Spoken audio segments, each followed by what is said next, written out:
Finding the right person for the job isn't easy. Just ask someone who hired a monster truck driver to deliver pizza.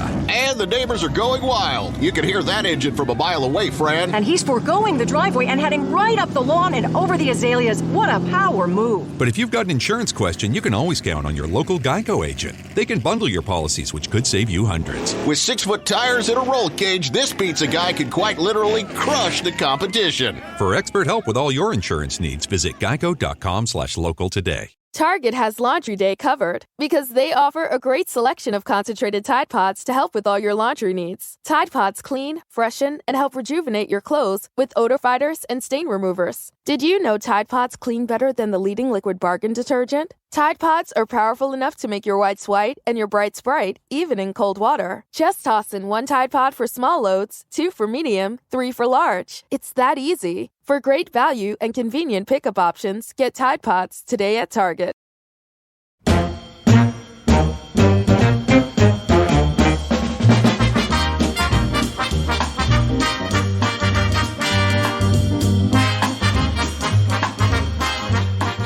Welcome, everybody, to our podcast. I'm very excited today because we have an episode to look into that is so much about a family learning how to work together. And we're about to dive into it. First, I'm Barry Williams. And I'm Christopher Knight. And we are the real Brady Bros. I think we nailed it that time. All right, so why don't you get us started with Vote for Brady, the writers and directors and all that factual stuff. Vote for Brady in season 1. It was our 11th episode of season 1. It was the 11th episode to air in total. First aired December 12th, 1969. It was directed by David Alexander, written by Elroy Schwartz. Now, there is a family relation. And what's interesting, if you note the credits, Elroy, the writer, gets credit at the top of the show before David Alexander. Interesting. Yeah. I wonder if that was a negotiation. I'm sure it was, because I have, since looking at these things, recognized that not all directors get credit. Not all writers get credit. Now, Elroy wrote a few of our shows. David Alexander, for the life of me, I cannot remember. I'm trying to remember.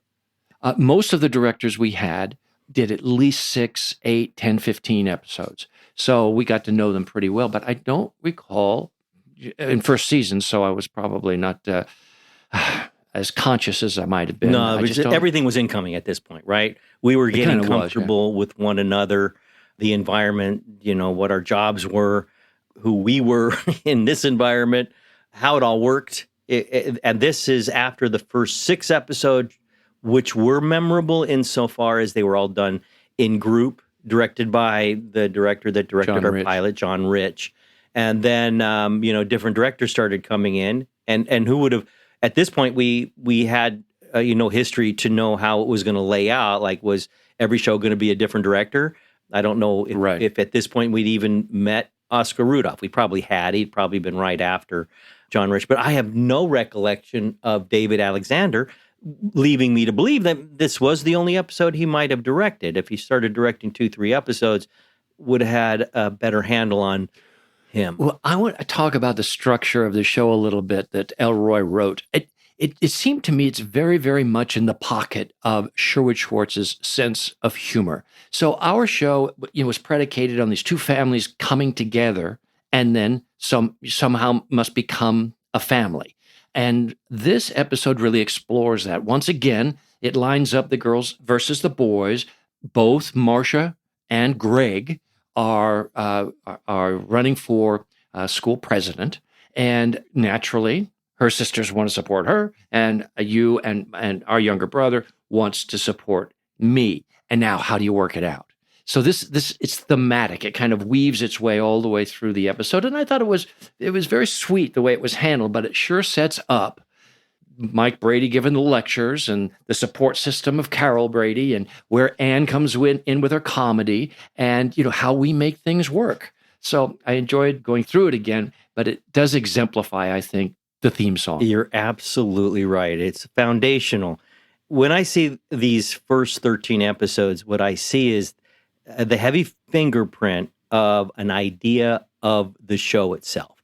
And I believe that these first 13 episodes, this is the 11th, were crafted with that in mind, that this is a new family coming together for the first time. So what are all the interactions and frictions that would occur with a blended family? Because I think if you step back and you start looking at I think there was 25 episodes in the first season. So the other 12 episodes didn't deal with the family melding together as much. And certainly by the second year, it wasn't really dealt with at all. We were a family. But insofar as this is in the title, Fella and Carol coming together, and making this new family, that had to be written in. So you see a heavy fingerprint of it, and I see us trying to find a balance, or the show finding a balance, because I noted sometimes in this show, and I don't know if I've seen this before, Mike sternly correcting Marcia or putting Marcia in her place. And I've noticed in other shows it being handled where it's Marcia showing support for Dad, or Carol showing love toward Bobby. It crosses. And in this one, with Mike leveling a sternness toward Marcia, it is the way that it would work in real life. But it jolted me a little bit in that it was done more sternly than I remember it being done in other shows, more overtly. It was as though we had to do that because here is a family and they're not melding necessarily in a certain scene the way that Mom and Dad like, and so they step in. Also, Marcia was behaving in a very bratty sort of way and slammed down the receiver on the phone. Mike called her on it. And this is why. I mean, I think maybe they looked at that and said, okay, we'll dial these actions back, making the kids, a little bit more pristine than Marcia is in this episode, because she is bratty, and so is Greg. But they're probably in this episode being more real. And I wonder how much Elroy helped Sherwood. I don't know how many episodes he writes in these first 13, but how much he helped, because he is a relative, script this arc in this first 13 episodes. Because I believe before they started episode 1, they had all 13 in the can. And so informationally, when a series is beginning, you're looking for, especially a situation comedy, you're looking for the kinds of scenes, the kinds of circumstances, and also locations where you can bring out these qualities. So it wouldn't be a surprise to have the first 13 kind of sketched out. I know we've talked about how they've looked to our personalities to help amplify their writing so that it goes off into a direction that's very believable. A quick example on myself was, for some reason, I found myself playing basketball every time we went outside. I don't play basketball. I do almost every other sport than basketball.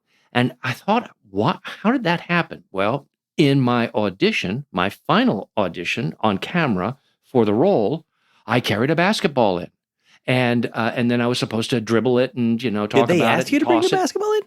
It's either that or there was one there and they threw it to me to see how I would kind of handle it. Anyway, that idea got planted. Now, here's another thing that's in this, and this is early on in our series, as you pointed out, the 11th episode. We've got the cake thing coming in. And that doesn't end, though, in the first 13. And that keeps going. It does not end. That goes on and on. So every time there's a celebration, it almost becomes the Brady thing to do. It gives Alice, some kitchen work and et cetera, and, ways to decorate it. But that plays this enormous role here. And I think that planted a seed, too, for themes that would follow as we continued on with the series. Well, I think that definitely in these first 13 episodes, they're following the newness of this family and emphasizing it and writing from that. They didn't know the nuances of our personalities yet to write to that. There'd be no use in writing a story about Greg and Peter, because that doesn't go toward showing the family's progress to becoming a family after meeting one another. So all these episodes in these first 13 are about issues and trials that a new family, a blended family, has.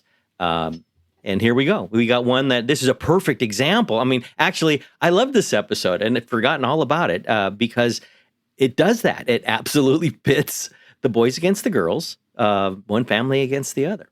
And it's kicked off right from the top. We're coming in. Marcia comes in with the news that she's running for class president, and quickly followed by Greg coming in to announce the same thing. And Mom and Dad, of course, see the conflict immediately.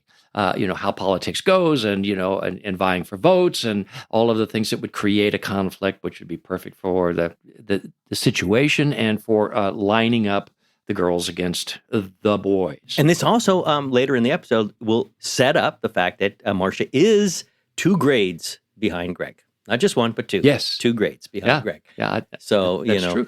In fact, in talking about that, Alice even makes a joke, which you may recall about the dirty tricks that people sometimes would do to try and get an edge and get more votes and things like that. And it turns out that Alice she said, I remember when these 2 girls were running for an office, and one of them pulled the other girl's hair. You're right. In third person. Yes. You're right. And then we find out that that's why she didn't win the election. She was the girl pulling the hair. Yeah, right. I thought that was a great little moment for her. Well-crafted little moment. It was. But then fighting over the phone, too, is something that today, I mean, if we reflect back on it, you and I, it's completely real. But for, anyone today. A lot of our viewers now, it's a telephone. It's this thing. It has a wire attached. Yeah, it has a handle and into a long cord, and that gets tangled in things. And so, this is for all of us who are post 40. You remember back. Yeah, no FaceTime. That was a dream. Yeah, exactly. So, and you've only got one number, right, in the house. You get one phone number and like maybe a few extensions. And that was made clear in this episode because Marcia at one point says, no, I'll take it on the extension up. I'll make my calls from the extension upstairs, because we didn't use a phone upstairs much. But clearly that's not a different number. It's an extension. So you're going to use the phone upstairs. But here's the conflict again. Who gets the phone? And, how do you work this out? Because we're both fighting, Marcia and Greg are both fighting this out. Dad comes up with the solution. Dad and Mom. Which is not acceptable to either, Greg or Marcia. But the solution is you get 30 minutes apiece. I thought it was interesting that he gave Marcia, he gave her 7:30 to 8 and Greg 8 to 8:30. Was that what it was? I thought it was a little late. But still a reasonable solution and a way to stop the fighting. And he gave it to her first, I think, because she was the one who was on the phone when they came in to interrupt our argument. And he didn't debit her for any of that time. Half an hour plus all the time that she had already stolen. But the phone was a thing competed over, not because you were running for office, just simply because you look at 9 people, 1 phone number, meaning 1 phone to use at a time. Yeah, it's like 1 bathroom for 6 kids. So and that this I is where, as well. While all this is going on, we got the cake gag going on, right? So this is a rising cake. Did you catch what I caught? I noticed at one point before the scene progressed that why is that cabinet open? There was the broom closet that later sometimes had a chalkboard on it. Remember the notes on it? That closet right there was open by like 4 or 5 inches. And it was weird. It's like, why is that thing open? Then later in the scene, Mike goes over and kicks it shut. It was open for a plot point, and that plot point being that's a sound that causes Alice's eyes to raise and her to then have to peek at the cake in the oven, which is a souffle, not a cake. The ploy being that the sound or concussive force makes souffles fall, which is completely false, but okay. It's been played for not just by us, but by millions of people that the souffle is susceptible to loud noises. Right, and this plays out. And this being ongoing. Several times in the episode. Right, but it was referred to as a cake, and I thought that was, they would have known better, and I wonder if it was done purposely because a souffle was something that maybe they thought that a Midwestern audience wouldn't know what a souffle was. I mean, they call it a cake. Well, we have where I live in Branson, Missouri, we have a wonderful hotel, 4-star hotel here called the Chateau, and there are people that won't go there because I ain't going to no place called the Chateau. Well, there you go. I mean, you're answering my question for me. So it was probably just referred to as a cake and that it's in. Well, the point, what I was getting at was that she's waiting for it to rise. And so it is risen and you're not wanting to pop it. You're wanting it to get bigger and bigger. Right. It's rising. Right. Until it's made. Also, she points out right in the beginning, well, whoever wins for the election, we got to have a cake. We got to celebrate and have a cake for them. Right. But she was making the souffle before ever knowing that they were. I know. That's why I mentioned it. So because she's kind of rededicated it as a purpose now to do something, fun. obviously the whole thing was a device, for the humor. It was a subplot. It was a nice little, the souffle cake was a subplot. The rising. It was one of the longer jokes of our shows. We didn't always have subplots. Past the middle commercial. It did. It spanned both acts. All right, and then let's talk about this this scene in Mike's den and the house. So whenever I see some architecture being worked on in the den, it trips my mind to believe this is part of Mike's work, like he's building a architectural model. And as my brain is in that space, looking at the house that he's building, I'm going, oh, I hope that's not one of his architectural models because it's hideous. But later on, I noticed they're putting pieces back together. My first thought was, it's like this big white house with a green roof, and there's a big chunk that has broken out off of the roof, and they're trying to glue that back together again. Now, my mind went right away, boy, that looks an awful lot like Mom's favorite vase. So I'm wondering, I'm wondering if you went in there and you were practicing your left hooks in the den and we just didn't go into how the roof got broken. Can you shed any light on that? You're brilliant. For me, you're brilliant. Absolutely, Barry, because it took me into the second act because I think they work on this as another subplot. Repair of this house that so Peter, once again, I noticed in the second, or what I think it was the second scene, them repairing the roof with a piece. And then it dawned on me, well, they're repairing it. Good. I don't believe it's an architectural model because Dad's not going to be employed very long if those are the kind of models he's building. This is something broken, but they never reference it. And clearly, being that I was the one breaking everything, I think it's rather consistent. Very possible that Peter did it. Now, keep in mind, blame it on me. Go right ahead. That writers and directors and actors all are faced with this same dilemma. You're going to have this sort of scene. They're going to have this interchange that's going to move the plot forward. But what are the characters doing? What are they doing in there? Are they just knitting? Are they going over plans? Or in this case, no, they're repairing the roof on this sort of hideous model house that has no explanation and doesn't go anywhere. And we never see it finished either. But it's business. Now, I know we'll never know this, but this is what my brain does. Just entertain me here for a second. Okay. So just beware, everyone. Could this have been one of those moments early on where Bob suggested I should have a model I'm working on, like an architectural thing. And he gives the note somehow. They accept the note. And then when they show up to shoot the scene, this is the model that they brought him. So they misunderstood what he was talking about because he's thinking he's an architect. He's erecting an architectural model. They bring him a broken playhouse, like a dollhouse of sorts. So perhaps just, he's got to move on it. It's there. That's what they're going to work with. But it was his idea to have it be some kind of model that they were repairing. In your mind. And that it comes in to be a dollhouse. And that's because a lot of times the stuff that is there is not in the script. It's stuff that is, the director and or somebody else, the actor, were thinking, I need business. Do we have a house we can, like a model we can put together here? And they quickly scurry in the back and find something, bring it out, put it there, and you work on it.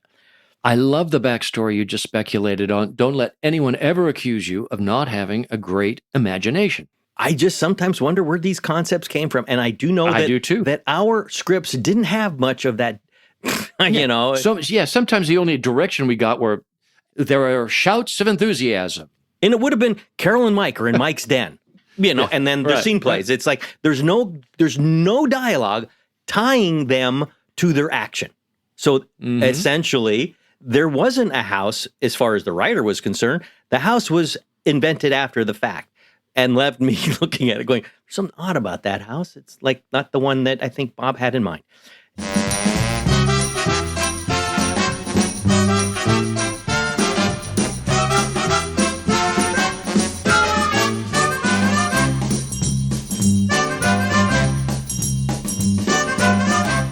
So quickly now, we're back to the election, and the two parties, Marcia in one and Greg the other, trying to figure out how they are going to become the class president, one up one another. Now, this is another thing I found very interesting in this episode. Do you notice how, as soon as there is a conflict that's established, everyone stops everything they're doing to focus on the one thing. Yeah. Jan, Cindy, they've got nothing else going on. You and Bobby, they have nothing else going on. And Mom and Dad can basically hover and wait for the next conflict to come in and solve it. We're kind of, we're sort of, it's almost as though we're part of Greg and Marcia's consciousness, like Peter and Bobby are just reflective of you. But it's not just in this situation. If it's your situation, then everybody clusters around you. If it's Jan's situation, everyone clusters around Jan.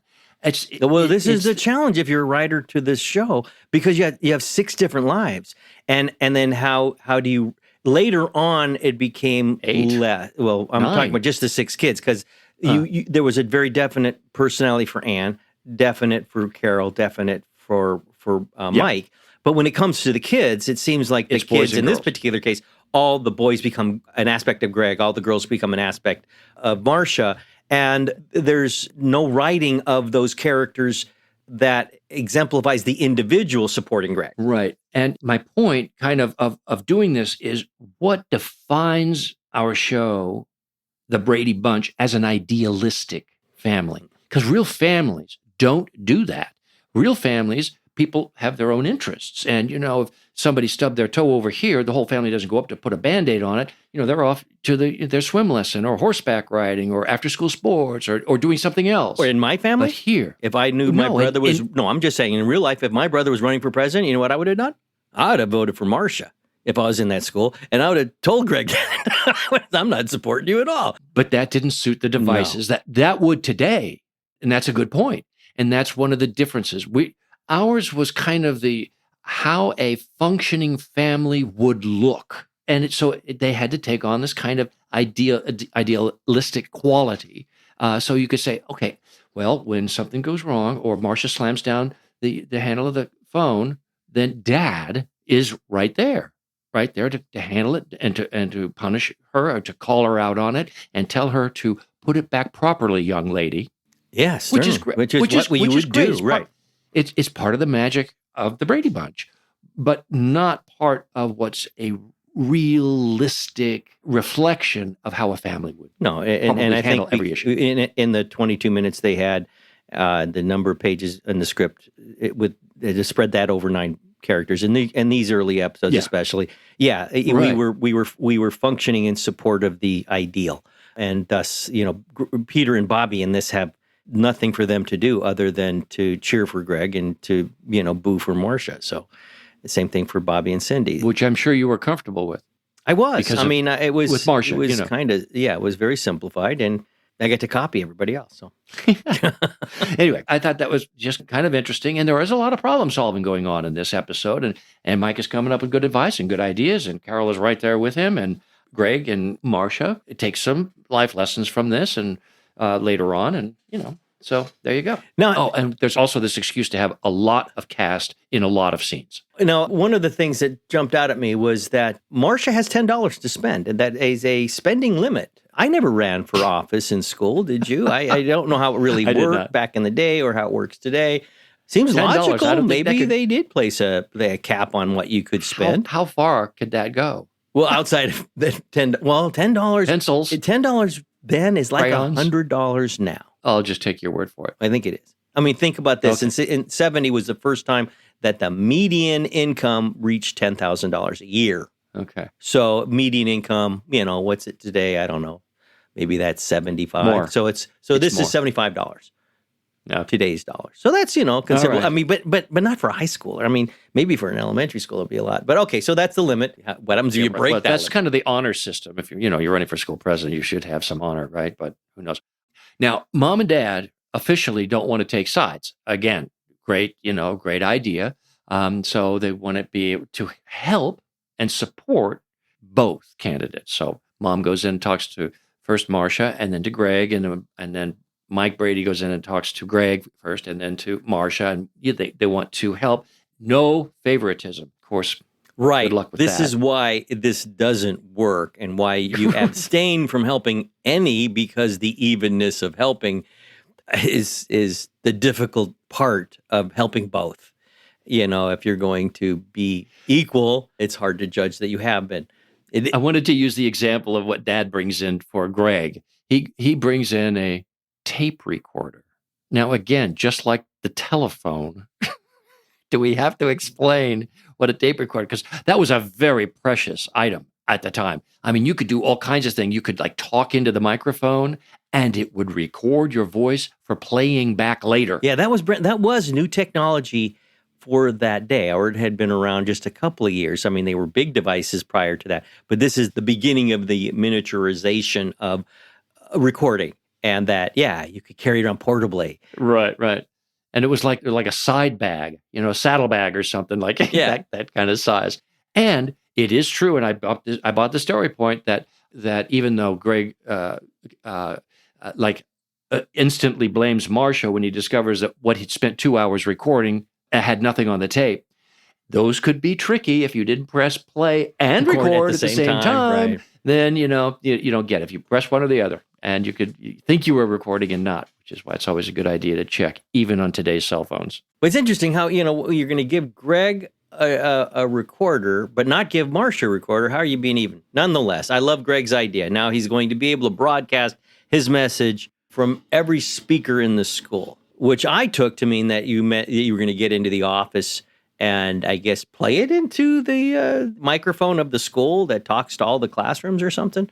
Right. That's really in the administration office, isn't the president? The principal. Yeah, I would think that okay, Greg. Good morning, students. If he's going to let you do that, why couldn't you just go into the office and say it? Read it from a piece of paper. But okay, it was. Then we would have had a tape recorder as a prop. There you go. But it's interesting and probably pretty typical. Greg immediately assumes not only that somebody erased it, but that it was Marcia. Yeah. Well, I mean, she is your opponent. I bought that part. Now, what is with your campaign team? Rusty in his hat. What decision? Where did that come from? I got to tell you, I checked this guy out. His name is Stephen Liss, and he played Rusty on this. I'm looking at him and I think, okay, there's a character. I mean, this guy's he's got something going on the inside, and there's a little bit something odd and something a little bit sneaky. I mean, he could do sci-fi really well. He had depth. I looked him up. He was pretty active in the 60s, early 70s, in some shows I did as well, The Invaders. And you remember the show Barnaby Jones? And he's known for, I think it's a film or a TV show called The Party. But he didn't seem to stay with it. But I thought he was a very interesting character in that kind of Michael J. Pollard world. Yeah. And just a little bit off. It's very cool. Just a little, like, intrinsically he would not odd. have been a Brady, But the hat, the director and wardrobe, they all had to buy in for the hat. So, because it was just a strange, I don't even know what to call it. It was kind of like not jester, but dunce cap, like a cone. like a conehead hat. Yeah. Anyway, if you haven't seen the episode, watch it. Watch it for the hat. Right. Anyway, so this is your team. Yeah. Rusty and they're helping. I mean, they got some ideas and stuff like that. But I'm going home right away because I've got to go nail Marcia for erasing my tapes. And she had been working on her posters she had worked on a list. This part kind of was this show was written very real in that these kind of things did happen. But okay, so what happened? She wrote a list of campaign promises and she left it somewhere. And she was blaming it on Greg that it's now gone. Like immediately. It's thought. Somebody stole my promises, Of course, this gives her something then to blame Greg for. And we would find out that it wasn't Greg. And we would find out that, Marcia was a real brat in this episode. I would say more so than Greg was at all. She was a little more emotional. Yeah, a lot more. Crying all the time. But that she blames it on Greg, that he must have thrown it away, to which Alice overhears and says, well, that piece of paper, ruled paper, no, I threw it away. I thought it was garbage. Of course, now this is like the only time I think in our show that Alice is pegged with the boys, because Marcia says, you've been with the boys longer. You love them more. You love them more. And Alice is on the boys' side, which really is a hurtful thing. And had never been explored before. Matter of fact, in the Camping We Will Go, one of the early episodes as well, we have Alice staying with the girls acting like she's never camped it before. Of course she has, because she's come with the boys who camped all the time. This whole confrontation happened in the family room, which I liked. So we had Jan and we had Cindy working on posters for the campaign, and this tickled me. Cindy holds up her poster, and it's like OVETFROMACIRA,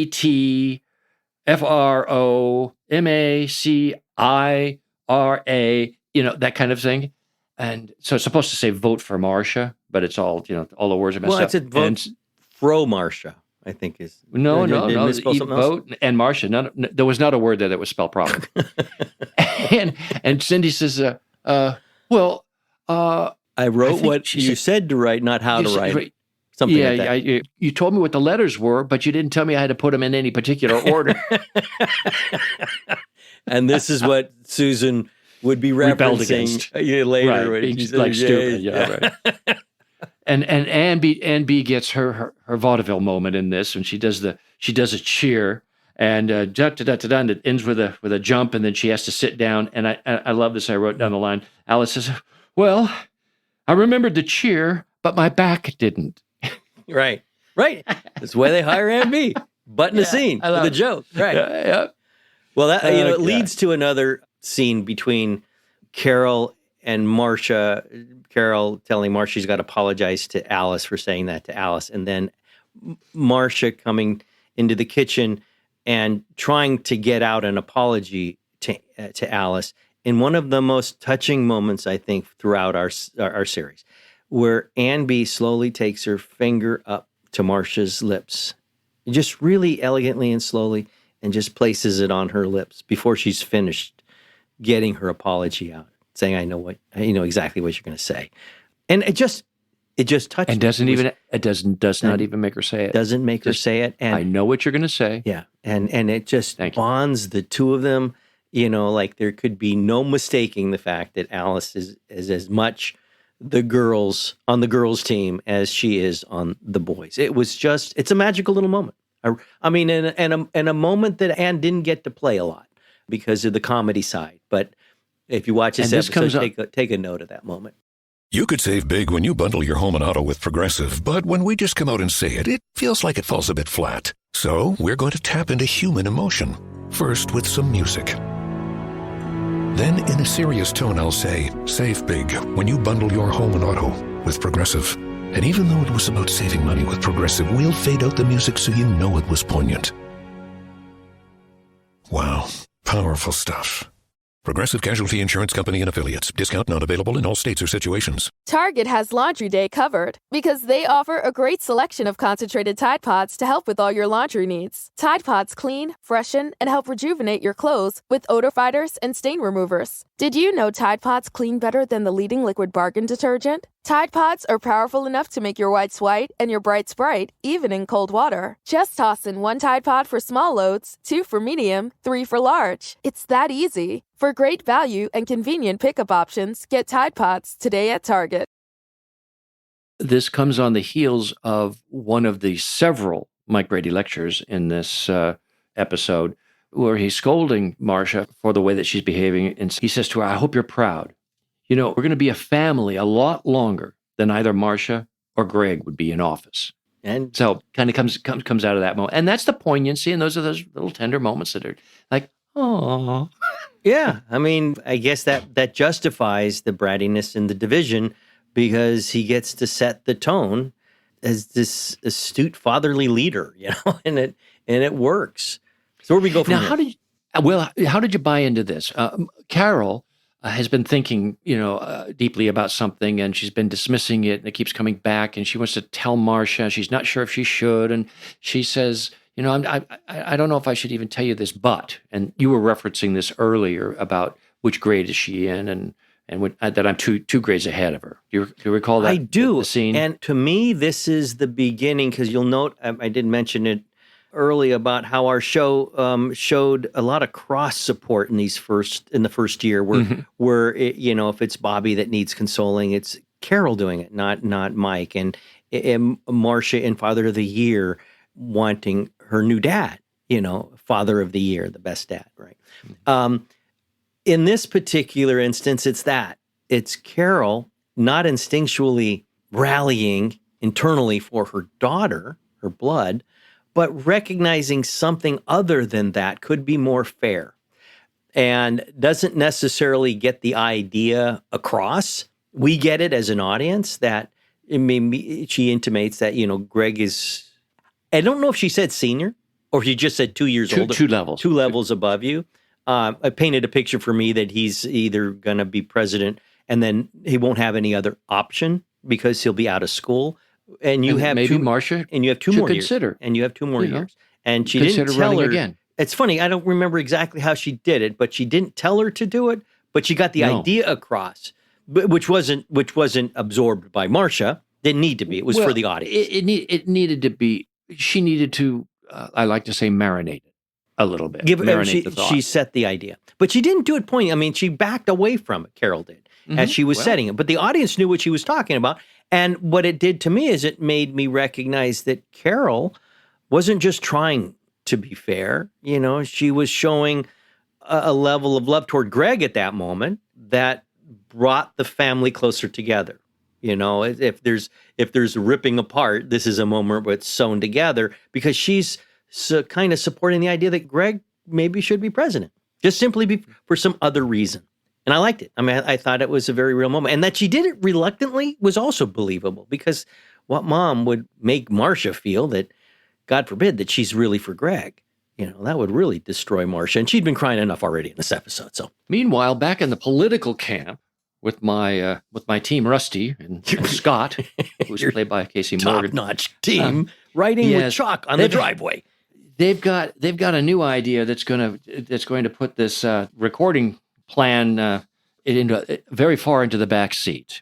And they come up with this diabolical plan to start a rumor about Marcia. Right. And this is Rusty's idea. But before we go there, we got a most telling moment of the entire show is when you're sitting there counting votes and measuring them, marking them on the driveway with chalk. Now, I ask you, at what age did you stop using chalk? And what age did you stop writing with chalk on pavement? I think I stopped writing with chalk on pavement immediately after this episode. Oh my gosh. I thought, well, it makes sense for Bobby. You're sitting writing a chalk on the driveway, but I'd be furious if I was the homeowner. Number one. Number two, it's you. You're, I think, in high school.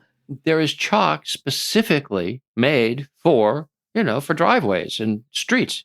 I needed something concrete to see what my chances were while we're tallying the votes. How many can we count on this class? And How many can we count on this? I think when you talked about, there was a moment when you're writing down, like the Marcia got 13 and there's 27 people in the class and there was like 1, 2, 3, the calculations for what that meant for Greg. It was like whoa, 14. Whoa, the math is functioning a little slowly here. Okay, so Greg was up by fault. 1 vote. Very close.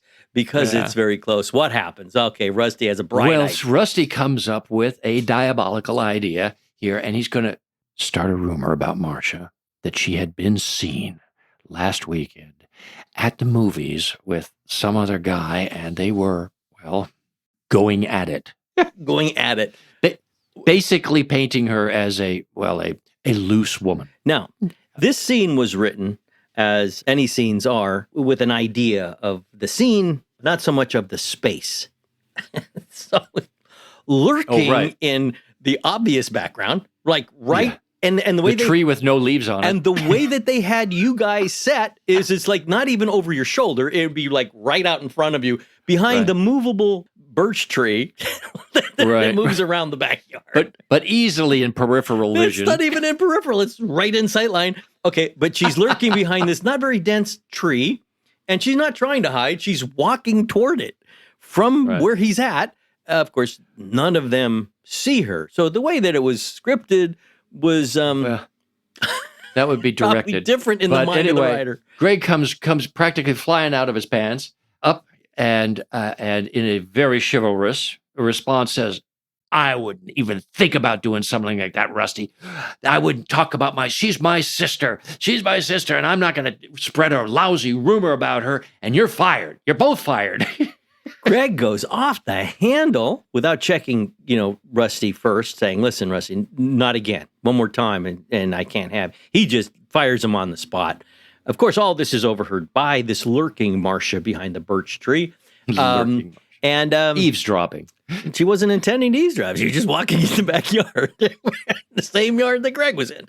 Okay. But she ends up hearing this Greg showing his honor, his fairness. Honoring her. Yeah. So now what's going to happen? I don't know. But she starts thinking. She starts thinking at that point.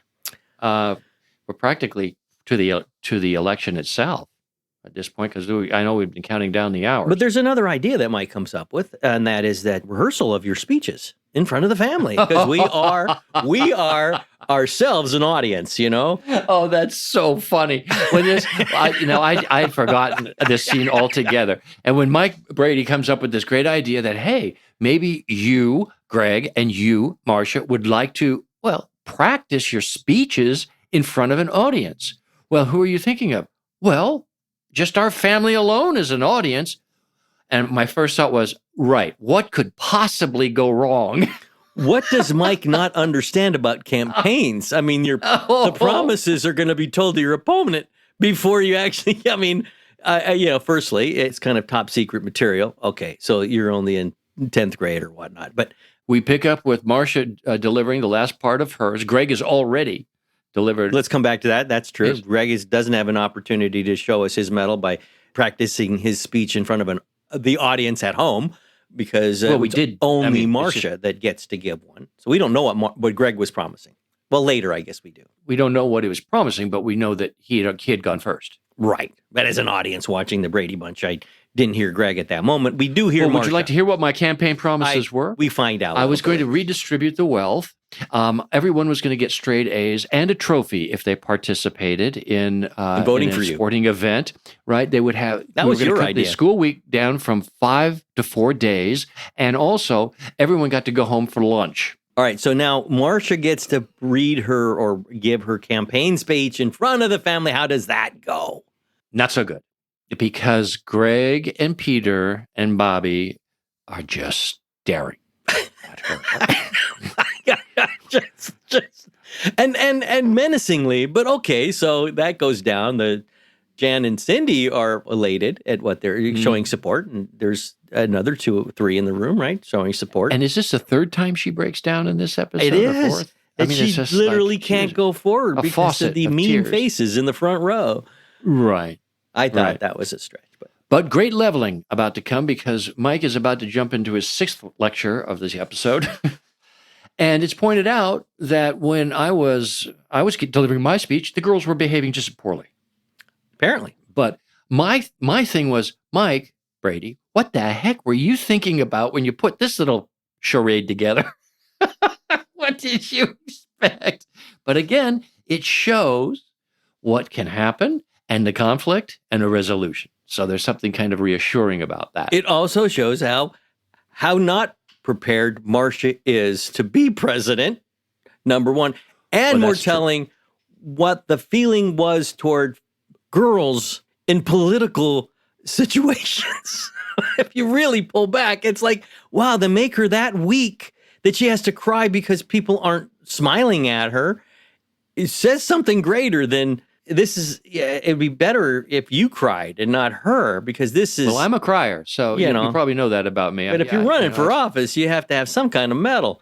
And, I take it that there was a general feeling that girls really aren't cut out for this stuff. I hope you're not, buying into that piece of fiction. We all know that women can be strong in their own rights and their own individuals and their own people, and even when they're young. And this was just a very emotional moment for Marcia. Like you said, I think she really just didn't have the emotional maturity at that time to take on that kind of a responsibility and run a tough campaign. That's when this episode written today would be her getting mad, not crying. We already saw the crying part. It would be that now she shows her mad. We would see her stand up for herself, exactly. not collapse. Okay. I absolutely agree. I absolutely agree. And that's why if we ever want to play 12 and 14-year-old characters again, we could just rewrite it and do the whole series again. We should do that. We should play. It's a great idea. We should do this episode. Yeah. It just would call it Brady's then and now. Vote for them then or now. All right, let's move on. So we catch up with them after that night of rehearsal for campaign at school, speeches. Right?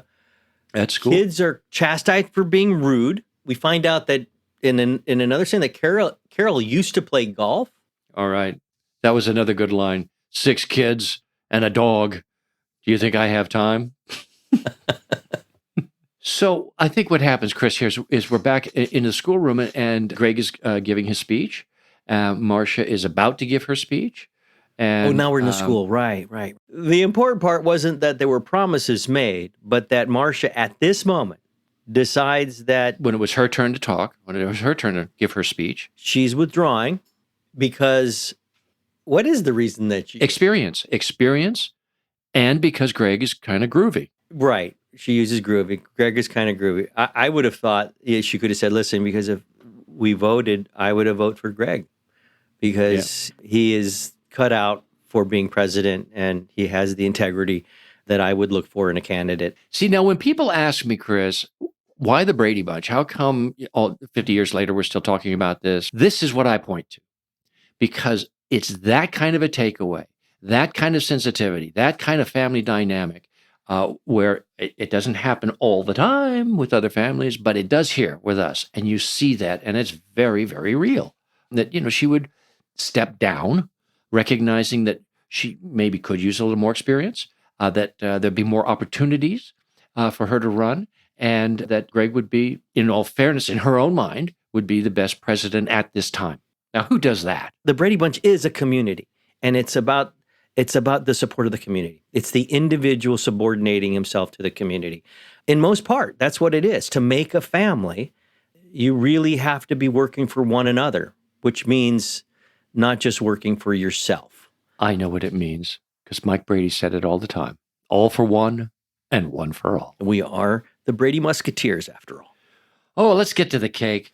Another freaking cake. So somebody out there at one point is going to have to point out to us, at least we do it ourselves, how many episodes was there a birthday cake or a celebratory cake as and if you know anyone out there, our Facebook is at Real Brady Bros. Let us know how many cake celebrations we had. So let's do an over-under. What do you think right now yourself? How many different cakes do you think there were? 15. I'm saying there's over 20. We'll have to find out. Okay. All right. That would be interesting.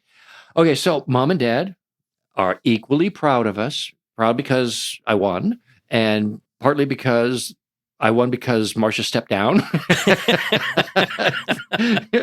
for very good reasons. Relieved is what you were.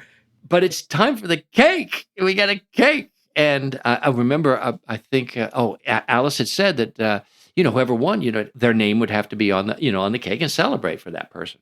But then the cake comes out, and I want to point out something here, Chris. I don't know if you noticed this, but I love this. We're at the dining room table, and we weren't sitting 3 and 3. You know how sometimes they put the boys on one side and the girls? It was all mixed up. I was in the middle on the far side, and it wasn't big to small or little. It was just like, kids, go grab a seat, and we did, and I love that.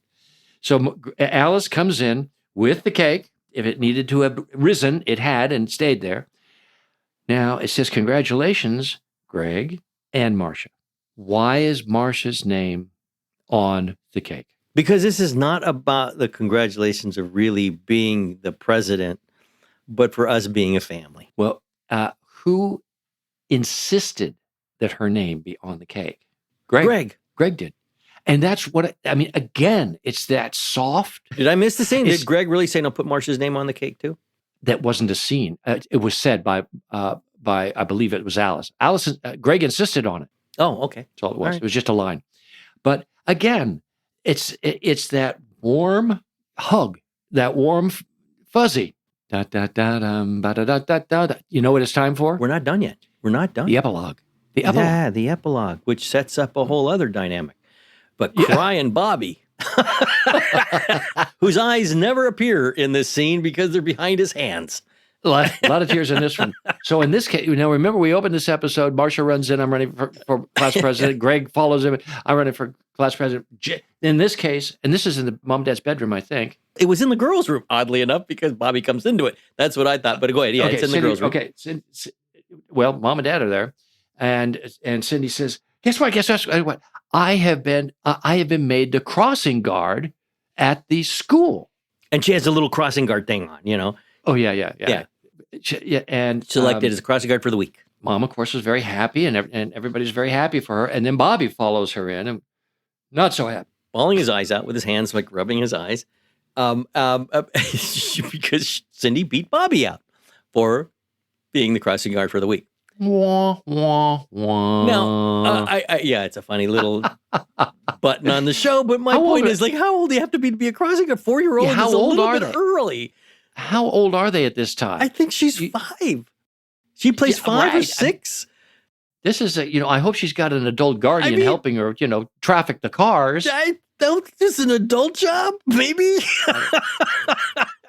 Where I went to school, you had to have at least a high school diploma to be able to even qualify for being a crossing guard. School monitor, maybe bathroom monitor, of course. Something crossing guard. All right. Anyway, all right. So it was kind of a little bit forced. We're at that point where we tried to discern the moral of the story, which Barry, you might have already hit on the head, which is all for one and one for all.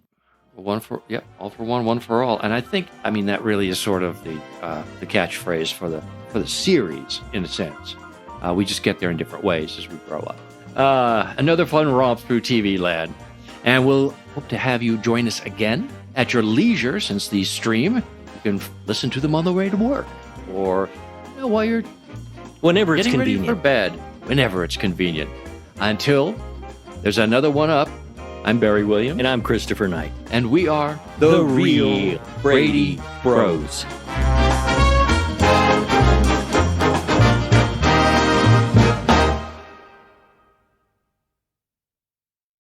Want more ways to show your good side to the world? Donate plasma at a Grifols Center and join thousands of donors who are helping to save lives. Receive up to $1,000 your first month. Learn more at grifolsplasma.com.